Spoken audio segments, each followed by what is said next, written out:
এবার যখন খালুজান পয়গম্বর জাকারিয়া আলাইহিস সালাতু ওয়াস সালাম গোটা জেরুজালেমে, ফিলিস্তিনে এই আনসিজন ফল যখন কোন জায়গায় পাওয়া যেত না, এমন আনসিজনাল ফল যখন ছোট্ট মারিয়ামের কামরায় তিনি দেখতে পেলেন, জিজ্ঞাসা করলেন, খালু ও মারিয়াম, এই ফল কোত্থেকে আসলো?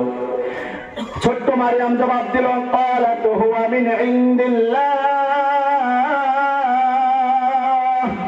ও আমার খালুজান, এই ফল দুনিয়ার কোন মানুষ আমার কাছে হাদিয়া হিসেবে আনে নাই, আল্লাহ রাব্বুল আলামিন জান্নাত থেকে এই ফল সরবরাহ করেছে।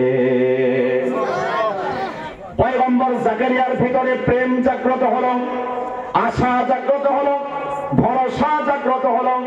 আল্লাহর দরবারে তিনি অনুভব করে, বিষয়টি অনুভব করে দরখাস্ত করলেন, এই ছোট্ট মারিয়াম, যিনি কোনো পয়গম্বর নন, কোন নবী নন, ছোট্ট মারিয়ামকে যদি আনসিজনে আল্লাহ জান্নাত থেকে ফল পাঠাতে পারেন, আমি তো আল্লাহ রাব্বুল আলামিনের জলিলুল কদর একজন পয়গম্বর জাকারিয়া আলাইহিস সালাতু ওয়াস সালাম এতদিন পর্যন্ত সন্তানহীন ছিলাম, এই বৃদ্ধ বয়সে যদি আল্লাহ রাব্বুল আলামিনের দরবারে চাওয়ার মতো চাইতে পারি, তবে তো আল্লাহ আমাকেও এই সময়ে আনসিজনে সন্তান দিতে পারেন।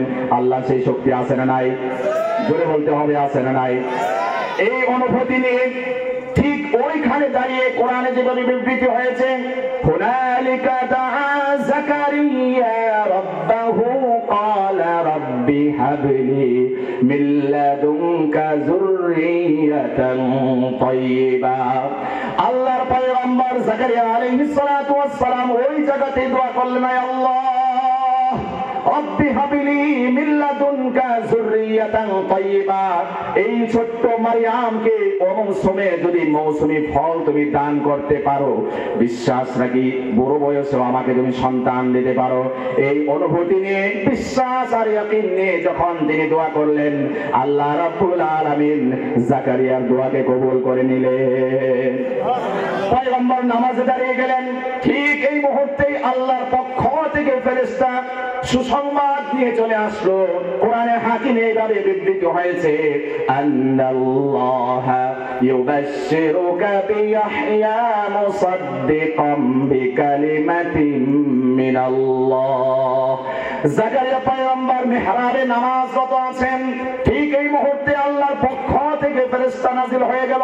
ফেরেশতা নাজিল হয়ে বলল, ও আল্লাহর পয়গম্বর, আল্লাহ রাব্বুল আলামিন আপনাকে একজন নেককার সুসন্তানের সুসংবাদ দান করেছে। শুধুমাত্র সুসংবাদ দান করেছেন এমনটি নয়, বরং তার কি নাম হবে, সেই নির্বাচিত নাম ইয়াহইয়া। আল্লাহ রাব্বুল আলামিন নামও সিলেক্ট করে দিয়েছেন, সুবহানাল্লাহ। সুতরাং নিঃসন্তান দম্পতি যারা, সন্তান চাইতে হবে কার কাছে? কোন খাজা বাবার কাছে চাওয়া যাবে? গাছের কাছে চাওয়া যাবে? মাছের কাছে চাওয়া যাবে? মাজারে চাওয়া যাবে? বাজারে চাওয়া যাবে? একমাত্র যার কাছে চাইতে হবে, চিৎকার করে বলতে হবে, তিনি কে? আল্লাহ।